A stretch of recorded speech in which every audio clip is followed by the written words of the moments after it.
What was the purpose? Why do we have a temple? Like, can't you just serve God wherever you are and with other commandments? Okay, this is a big argument. I'm going to make it as simple as possible for it to be understood easily. This argument is between the Rambam, we learned about him already, and the Ramban. Ramban lived in Spain year 1200s, around 200 years after the Rambam. The Ramban, Nachmanides, was a mystic also, a Kabbalist, one of the first ones to write about mysticism openly in his commentary to the Torah. And again, he argues with the Rambam, who actually, the Ramban, Nachmanides, calls the Rambam my master, my teacher, even though they didn't know each other. But he argues with him with a lot of respect. It's interesting to see when he actually disagrees, he calls him first my master, the teacher, etc. Okay, the Rambam says, Maimonides says, that the purpose of a temple is to be able to actually do the offerings that God describes fully in the third book of Torah, the book of Vayikra, etc. So we should have a house, a place where you can actually do the korbanos. That's what they call the offerings. That's what the Rambam says. The Ramban, I'm jumping one of the lines on purpose, the Ramban, Nachmanides, says, no, look, the main point over here is not to do the offering. The main point here is to have a place where God is revealed, in earth, down here. Because to the end of the day, so to speak, the bottom line is, this is what God wants. He wants to be revealed over here. He's not obligated to anything, but this is what he wants. So there should be a place where God is revealed. And that place is the temple. Their argument actually is not so much on the temple itself, rather on what's called the Mishkan. Mishkan was called the tabernacle. It was like a mobile temple in the desert that was like a preparation for afterwards actually building the temple in Jerusalem, etc., etc. But once God shows Jerusalem as his city, that's the only place, as we're going to learn in a minute, where you can actually do the temple. So what's this argument based basically on? Why would the Rambam say the main thing over here is offerings? And the Ramban says the main thing over here is God's revelation, because they actually look at world, they're not arguing like you're wrong and I'm right, and you're wrong. No, they're just looking at what's the service of God from different places, from different ways, so to speak. Today, we don't have the temple. We're waiting for it to be built, etc., etc. It's actually an argument whether it's going to come down from heaven, that we're going to build it. Okay, it's a whole thing. We hopefully we'll learn about this in the next class. But the Rambam, we don't have a temple today. We don't. So our sages actually told us, look, you cannot do the offerings.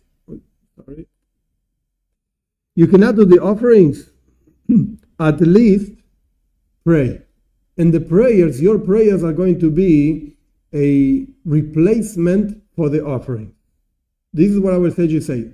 Actually, in the temple there were two basic daily offerings, one in the morning and one in the afternoon.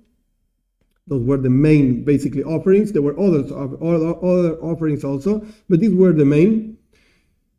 So you should pray in the morning and pray in the afternoon as a replacement of those offerings. Okay, that's not the Rambam. That's like a known thing in the Talmud, etc., etc. What's prayer? The basic thing of prayer is a man, woman is the same thing. It's a person, a human being, getting close to his Creator, connecting to his Creator. But that's something that comes from below, from myself. I want to get close to God. Why? Okay, we can argue this. Did God call me? Whatever the case is, doesn't matter. But the point is, I'm like a human being. I'm making an effort to transcend myself, go beyond myself, and connect to my Creator. That's prayer. In simple language, from below to above. That's prayer. And the Rambam says the main part, the most important part of man's service to God is from below to above. That a person should make an effort to connect to God, to his creator, etc., etc. He is her creator. But the Ramban sees things in a different way. No.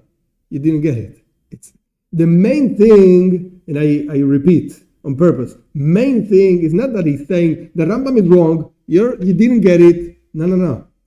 What you're saying is right. A person should make an effort to connect to God. That's true. But the main thing is not that. The main thing is God's revelation from above to below.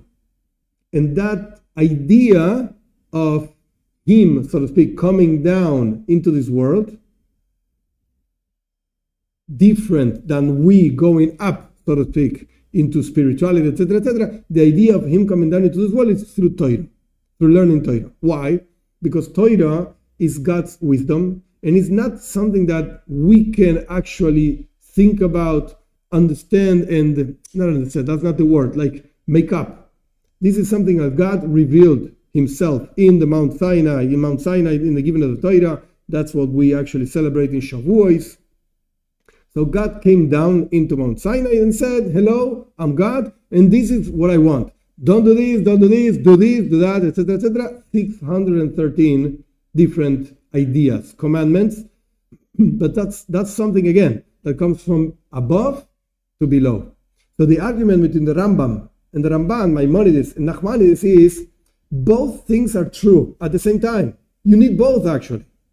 You need a person to get close to God, and you need God to come down into this world. The question is, what's the main thing? And that's their argument.